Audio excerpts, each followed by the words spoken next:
Thank you, Mr. Speaker. It's an honor to rise in adjournment proceedings this evening to pursue a question I asked on World Oceans Day. World Oceans Day, June 8th, is observed every single year within what is the United Nations and Canada's Environment Week.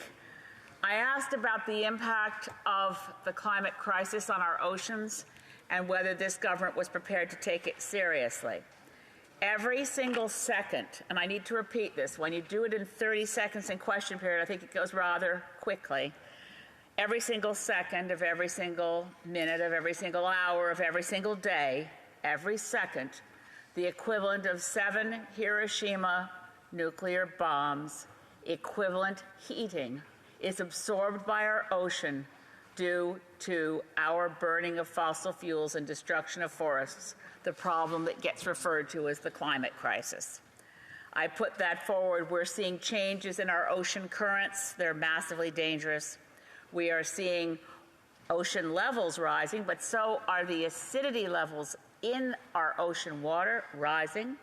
So also is the oxygen level in much of our oceans dropping. One particular example is the Gulf of St. Lawrence, which those of the members here in this place who have connections to Atlantic Canada, myself, I'm a member for British Columbia, but live and my family's still on Cape Breton Island. The Gulf of St. Lawrence is Canada's most productive marine ecosystem. It provides billions of dollars of wealth to the Atlantic region. We still have a fishery, Mr. Speaker, despite the collapse of the North Atlantic cod. There is a fishery in the Gulf of St. Lawrence. But the Gulf of St. Lawrence is experiencing rapid deoxygenation and acidification. And why?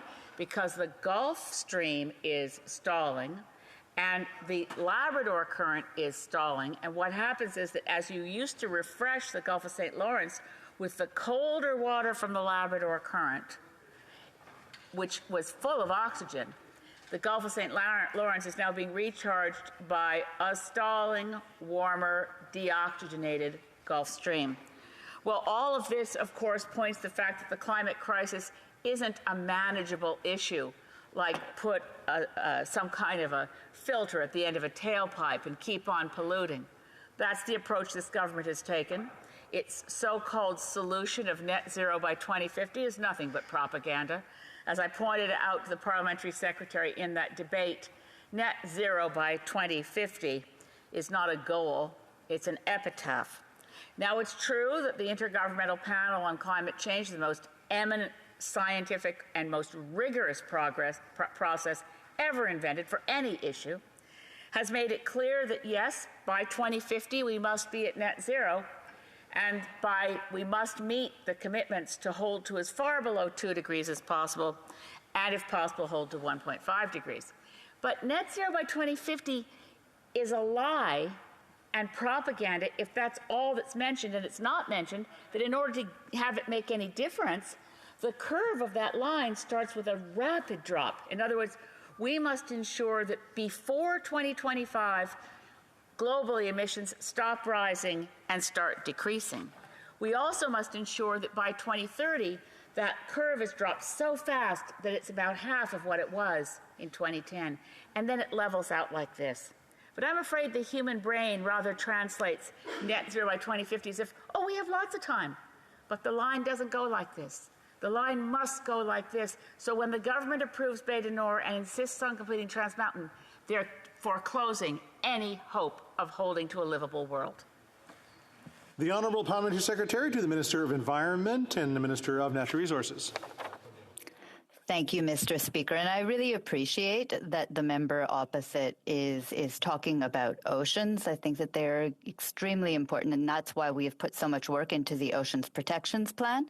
And I was really happy to hear the news, for example, that in the past 3 years, not one right whale has died because of the efforts that we're putting into protecting our oceans environment. It is tremendously important. And as someone who has a riding on the Great Lakes, I'm also going to say that I was really happy to see investments and supports for Great Lakes protections. And I'll say that some of the things that we see are even smaller, but they have a big impact. In my own community, We are naturalizing the mouth of the Don River. That is something that is actually going to provide protection to our lake, and it's going to reintroduce wetlands in an industrial land that wasn't ever there before, or wasn't there before for very long. That is the largest infrastructure project in all of North America, and it's happening here in Canada, and it's going to have some wonderful effects on our fresh waters. So just wanted to start with that. But I know that the member opposite was talking about climate change, and I agree with her. I agree with her that climate change is the essential issue that we must tackle. And it is something that there is no time to waste. I fully agree with her on that. Now, there is so an importance in talking about what we are doing. We did table a 2030 emissions reductions plan that covers every economic sector across our country. And that is a plan about how we can create healthier communities. And it's also about what we can seize as opportunities for good paying sustainable jobs. It's about having clean air. It's about a strong economy. It's about fighting climate change, which is so important.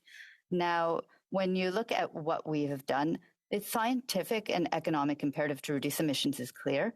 We're going to work on that. We are doing that right now.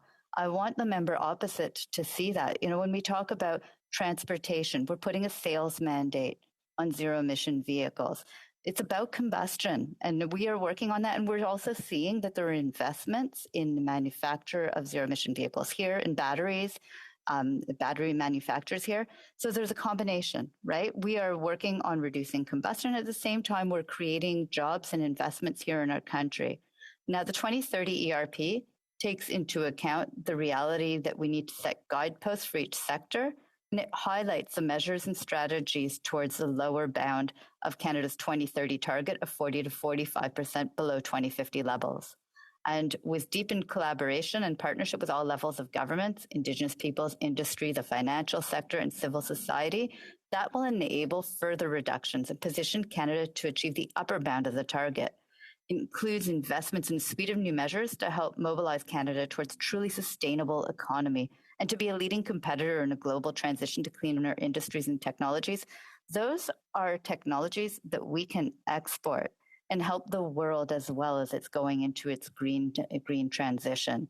We also are developing Canada's first national adaptation strategy that will establish a shared vision for climate resilience in Canada and identify key priorities for increased collaboration and establish a framework for measured progress at the national level.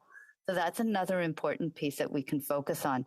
But I agree with the member opposite. Climate change is real. It is important that we tackle it right now. And that is exactly why we are doing that hard work, working across all sectors to get there. And we will do it.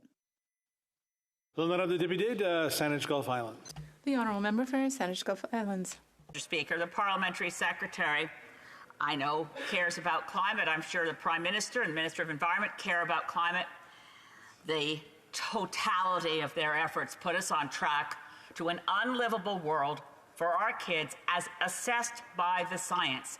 The global atmosphere isn't interested in negotiating with the Liberal government. They're not going to get any brownie points for good intentions. They have to meet what the science requires, and the science requires far more than they're committing to. And at the same time that they make these incremental feel-good measures towards climate action, they approve Bay du Nord for 1 billion barrels more oil to be burned for more greenhouse gases, and they persist in the insanity, the obscenity of taking public money to build a Trans Mountain pipeline for diluted bitumen to further fuel the climate crisis. I say shame. The Honourable Parliamentary Secretary to the Minister of Natural Resources and the Minister of Environment and Climate Change. Mr. Speaker, our focus is on reducing combustion of fuels, and that is exactly what we are doing. And we are doing it across all of our sectors. We are putting a cap on oil and gas emissions, and that also goes to the emissions that are happening right here in our country. We are working across all sectors, and it's important that we do it quickly, but that we do it correctly so that it actually sticks and it's done properly. That's what we're doing right now.